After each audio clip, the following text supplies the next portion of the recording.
تو اگر یہ شیعہ سنی کے اوپر ایک دوسرے کا گلا کاٹ سکتے ہیں تو دیوبندی بریلوی کے اوپر کیوں نہیں کاٹ سکتے؟ پھر تو کچھ بھی مان لو۔ تو ان میں کیا کرنا چاہیے ویبو کی؟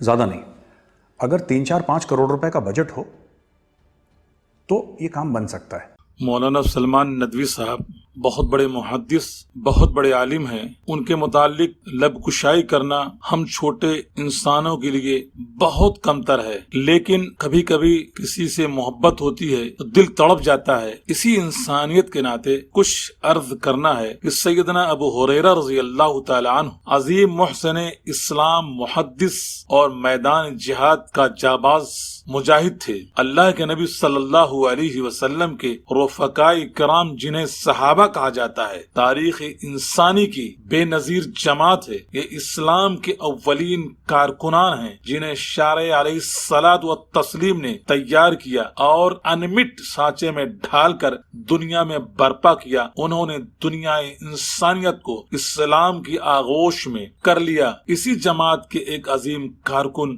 جلیل القدر صحابی رسول حضرت ابو ہریرہ رضی اللہ تعالی عنہ تھے۔ ابو ہریرہ رضی اللہ تعالی عنہ یہ نام اسلامی لٹریچر کا سب سے معتبر، مستند اور طاقتور ریفرنس ہے۔ رسول صلی اللہ علیہ وسلم کے اقوال کو اس امت تک پوری امانت داری کے ساتھ پہنچانے والے رسول اللہ صلی اللہ علیہ وسلم کے معتمد اور سب سے زیادہ احادیث کو روایت کرنے والی شخصیت، جن پر کتب احادیث کا مدار ہے، جن کے ذریعے اسلامی اسناد قائم ہے، اس نبوی ستون کا نام ابو ہریرہ رضی اللہ تعالی عنہ ہے۔ ابو ہریرہ رضی اللہ تعالی عنہ پر رسول صلی اللہ علیہ وسلم نے اعتماد کیا۔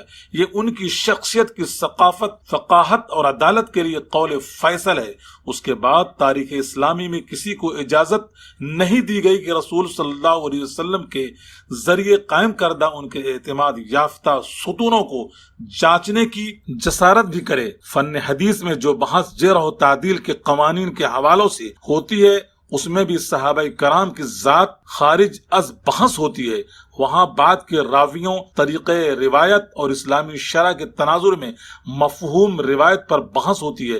فن حدیث میں جرح و تعدیل کا شعبہ در حقیقت صحابہ کرام اور حدیث کے سلسلے میں کلام کرنے والوں کے لیے راہ نما ہے۔ ائمہ جرح و تعدیل کے طریقہ کار سے سیکھنا اس نازک موضوع پر محتاط اور مضمون تعلیم ہے۔ ابو ہریرہ رضی اللہ تعالی عنہ پر ادنا سا اشکال کھڑا کرنا بڑی نادانی اور ذخیرہ احادیث کے خلاف تحریف و تشکیک کو ہوا دینے والی بات ہے۔ کچھ سالوں سے ہندوستان میں مشاجرات صحابہ پر بحث کا ماحول بن گیا ہے۔ ہم نے اس سے پہلے کافی لوگوں سے سنا گیا اور خاص طور سے سید سلمان حسینی صاحب کی جانب سے پیش کردہ نظریے کی تردید بہت سارے علماء نے کی، ان سے اختلاف بھی کر چکے تھے، جس میں وہ سیدنا حضرت امیر معاویہ رضی اللہ تعالی عنہ کے خلاف بات کرتے تھے اور صحابہ اور صحابیات کے تعلق سے رائج مفہوم و معیار کے خلاف موقف اختیار کر رہے تھے۔ اس پر بھی لوگوں نے نکیر کی تو حضرت مولانا صاحب نے رجوع کیا۔ اس معاملے میں سیدنا امیر معاویہ رضی اللہ تعالی عنہ کے متعلق کچھ ابھی عرض نہیں کرنا ہے، یہ بات بہت پہلے ہو چکی ہے۔ ابھی کل پرسوں حضرت مولانا سلمان ندوی صاحب کا ایک اور ویڈیو کلپ سامنے آیا ہے، جس میں وہ حضرت ابو ہریرہ رضی اللہ تعالی عنہ پر سوال قائم کر رہے ہیں، انہوں نے ساری احادیث کو بیان کیوں نہیں کیا۔ اسی طرح یہ بھی باور کرانے کی کوشش کی گئی کہ وہ حق بیانی سے گردن زدنی کا خوف رکھتے تھے۔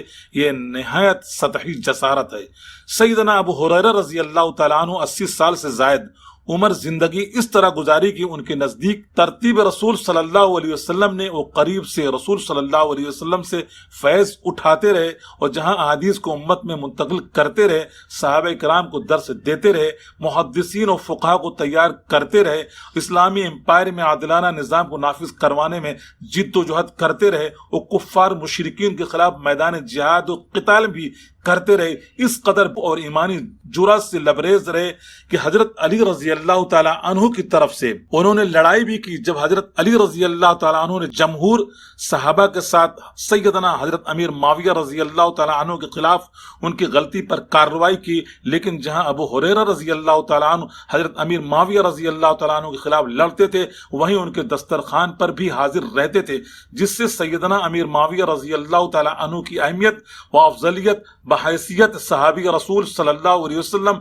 پتہ چلتی ہے کہ اختلاف بین المسلمین کا اعلیٰ مظہر سامنے آتا ہے۔ وہیں یہ بھی معلوم ہوتا ہے کہ سیدنا ابو ہریرہ رضی اللہ تعالیٰ عنہ کسی بھی موقف قائم کرنے، اس کو بیان کرنے، اس پر عمل کرنے اور معاشرت میں کسی بھی طرح کے خارجی دباؤ کو درکنار بیرونی ماحول سے بھی تاثر نہیں لیتے تھے۔ وہ مجاہد تھے، محدث تھے، وہ اتنے عظیم صحابی رسول صلی اللہ علیہ وسلم تھے کہ ام المومنین سیدنا عائشہ رضی اللہ تعالی عنہ کی نماز جنازہ انہوں نے ہی پڑھائی تھی۔ فن حدیث، تاریخ و ذخیرہ احادیث کے پہلوؤں سے دیکھا جائے، حضرت ابو ہریرہ رضی اللہ تعالی عنہ کی فضیلت و عظمت پر کافی بولا جا سکتا ہے، لیکن سیدنا ابو ہریرہ رضی اللہ تعالی عنہ پر کلام کرنے سے پہلے سب سے حساس اور نازک پہلو جس کا لحاظ کرنا وہ یہ کہ اگر کوئی سیدنا ابو ہریرہ رضی اللہ تعالی عنہ کی تئیں ادنا سا کنفیوزنگ یا معمول اعتراض کرتا ہے یا ان کے عمل پر سوال کھڑا کرتا ہے تو مستشرقین کو تقویت پہنچانے کا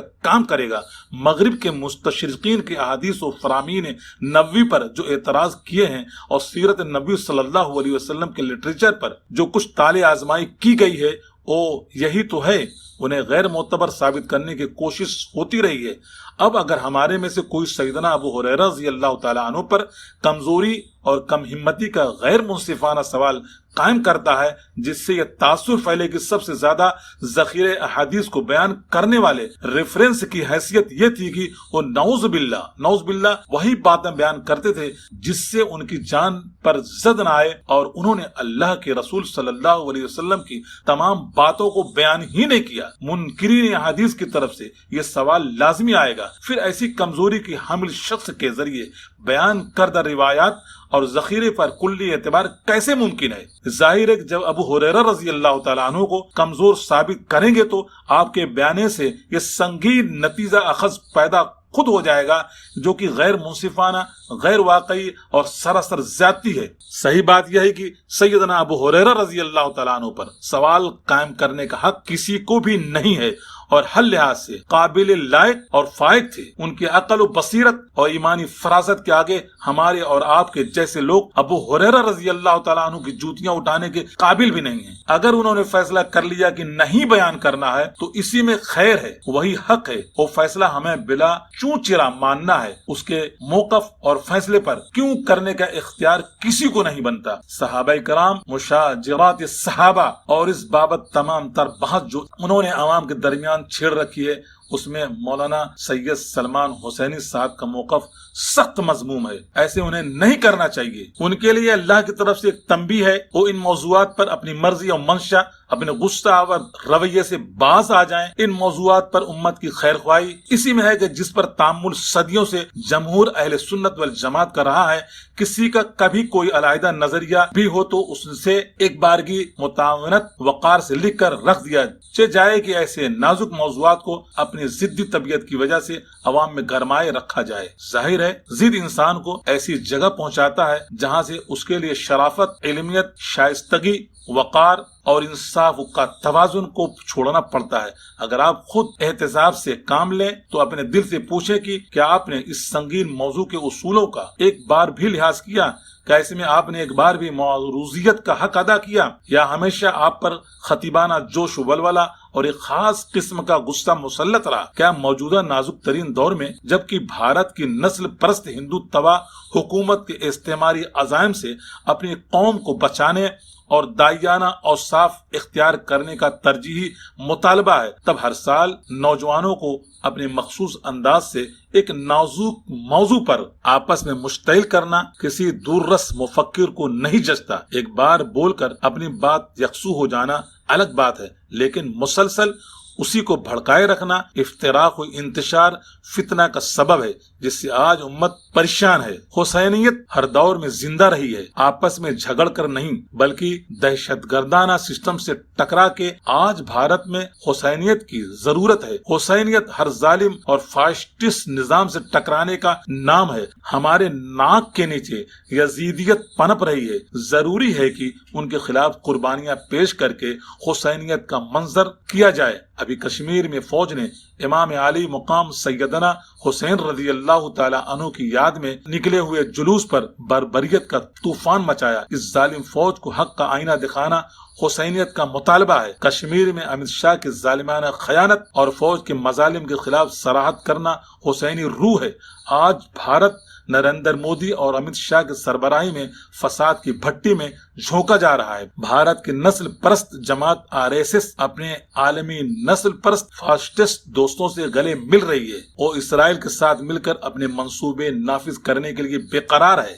کیا ایسے حالات میں اس طریقے سے گفتگو کرنا موضوع ہے؟ ابھی کچھ دنوں میں یوگی کی اتر پردیش میں کئی مرتبہ ماب لنچنگ ہو چکی ہے۔ ابھی حال میں کل پرسوں آفتاب کو مار دیا گیا۔ یہ خون خراب ہے اور بھارت کی حکومت کی استعماری پالیسیاں کیا تقاضا کرتی ہیں؟ غور کرنا چاہیے کہ مجھ میں خامی کیا ہے جو میرے ذریعے اب امت میں ایک دوسرے کے خلاف آگ بھڑک اٹھی ہے۔ ایسا تو نہیں کہ اللہ نے اس پورے خطے زمین کے بزرگوں اور قد آور علماء کو اہل بیت کی افضلیت اور احقاق حق کی توفیق ہی نہ دی ہو۔ جو اس معاملے کو بھی آپ کے ساتھ نہیں، یقیناً تعداد سے فیصلے نہیں ہوتے، لیکن قحط بھی نہیں پڑ جاتا کہ حق صرف ایک ہی زبان میں لپٹ کر رہ جائے۔ یہ سمجھنا بہت ضروری ہے وہ کیا خامیاں اور کیا کمزوریاں ہیں اس مسئلے میں۔ سبھی کنارے ہیں، غلطیاں تسلیم کرنے سے کسی کا قد گھٹتا نہیں ہے۔ ابھی میں آپ کو ایک ویڈیو کلپ سناتا ہوں کہ دیوبندیوں کو بریلویوں سے اور بریلویوں کو دیوبندیوں سے، اہل حدیثوں کو اور دیگر فرقے کے لوگوں کو لڑانے کے لیے علماء کو کس طریقے سے خریدنے کی باتیں ہو رہی ہیں کہ ایک ایک عالم کی جن کی تنخواہ 5,000 ہے ان کو 2-2 لاکھ روپے دیا جائے۔ 5-7 کروڑ روپے میں یہ علماء بک جائیں گے اور ان کو دیوبندی کو بریلوی سے اور بریلوی کو علماء سے دیوبندیوں کو لڑاؤ اور اتنا خون خراب کراؤ کہ یہ لوگ اسی میں پریشان رہیں۔ آپ یہ کلپ سنیے، پھر خود فیصلہ کیجئے کہ اس موضوع پر باتیں کرنا ٹھیک ہے کہ نہیں ٹھیک ہے۔ رائٹ؟ پھر آپ کے شیعہ اور سنی کتنے ہیں ٹوٹل؟ پھر شیعوں میں آپ کے سیونرز کون ہیں؟ آپ کے 12ورز کون ہیں؟ آپ کے اسماعیلیز کون ہیں؟ یہ آپ کو سمجھنا پڑے گا آپ کے اہل حدیث کون ہیں، اور اسٹیٹ وائز اور ڈسٹرکٹ وائز بریلویز اینڈ دیوبندیز۔ اچھا، میں کیوں کہہ رہا ہوں بگیسٹ پرابلم؟ اب آپ بولیں گے صاحب ایسا کوئی پچھلے 10-15 سال میں ایسا کوئی فساد تو سامنے نہیں آیا کہ آپ بول رہے ہیں صاحب دیوبندیوں بریلویوں کے بیچ میں بڑا کچھ وہاں پہ پرابلم ہے؟ کوئی ایسا ہمیں سننے کو تو نہیں آیا کہ صاحب ہزاروں کی تعداد میں یا کئی سینکڑوں کی تعداد میں مار کاٹ ہوئی ہو؟ نہیں، پوٹینشیل ہے اس میں، بہت پوٹینشیل ہے۔ ایک بات بتائیے، قرآن شریف میں کہیں لکھا ہے شیعہ سنی؟ نہیں لکھا۔ اسی طریقے سے جب قرآن شریف لکھی گئی تھی یا قرآن شریف جس کو کہتے ہیں نازل ہوئی تھی آسمانی کتاب، تو آپ ایک بات بتائیے، کسی کو پتا تھا کہ دیوبند کہاں ہے اور بریلی کہاں ہے؟ نہیں تھا نا۔ تو اگر یہ شیعہ سنی کے اوپر ایک دوسرے کا گلا کاٹ سکتے ہیں تو دیوبندی بریلوی کے اوپر کیوں نہیں کاٹ سکتے؟ پھر تو کچھ بھی مان لو۔ تو ان میں کیا کرنا چاہیے ویبو کی؟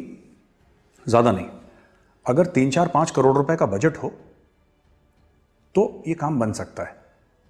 اب کیسے ہوگا یہ؟ آپ ان کے مولوی ہیں، وہ جاہل ہیں، ان پڑھ ہیں، سمپل سی بات ہے، 4-5 کروڑ روپے کا بجٹ ہے۔ ایک مولوی کو بولا کہ بھائی دیکھو تمہاری تنخواہ کی، ان کو یہ 5,000 روپے ملتے ہیں، زیادہ پیسے ملتے نہیں ہیں۔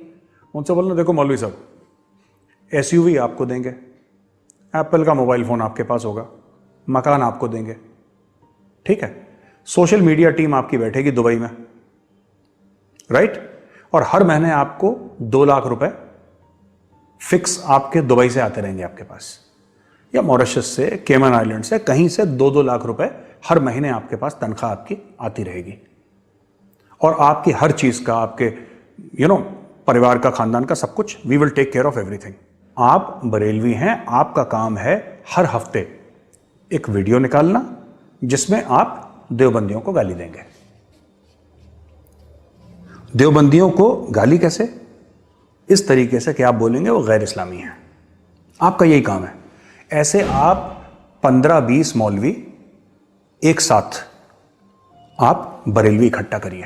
تو کہہ رہا ہوں ہر ایک ڈسٹرکٹ میں ایسا ایک مولوی ہونا چاہیے جو کہ بریلوی ہو. آپ اس کو پیسہ دیجیے. ایک سوشل میڈیا کی ٹیم جو اس کو اچھی طریقے سے ایڈٹ کرے اور ریلیجس ٹیکسٹ کا حوالہ دیتے ہوئے. جبکہ قرآن شریف یہ نہیں کہتا کہ شیعہ کون ہے سنی کون ہے. یہ نہیں کہتا کہ بریلوی کون ہے, دیوبندی کون ہے, اہل حدیث کون ہے, سیونر کون ہے, ٹویلور کون ہے. یہ کچھ نہیں کہتا. وہ تو کہتا ہے کہ تم مومن ہو. لیکن اس میں گند کس نے ڈالی؟ مولویوں نے ڈالی نا گند. اس میں عام مسلمانوں تو نہیں ڈالی, مولویوں نے گند ڈالی اپنی خود کی ریلیجس ٹیچنگز میں. ہم تو یہی کہہ رہے ہیں کہ اس کا اور فائدہ اٹھاؤ. یعنی بریلویوں کو دیوبندی کے خلاف کچھ نہ کچھ مل ہی جائے گا, مل جائے گا. آپ اس کا فائدہ اٹھائیے, آپ اس کا فائدہ اٹھائیے. اسی طریقے سے آپ پھر جائیے اور دیوبندی مولویوں کے پاس, ان کی ایک الگ سوشل میڈیا ٹیم ہو, اور دیوبندی مولویوں کو یہ بولیے کہ بھیا آپ ایک کام کریے, آپ بریلویوں کو الٹا سیدھا بولیے کہ قرآن کی روشنی میں یا حدیث کی روشنی میں یہ کافر ہے, یہ واجب القتل ہے. 6 مہینے کے اندر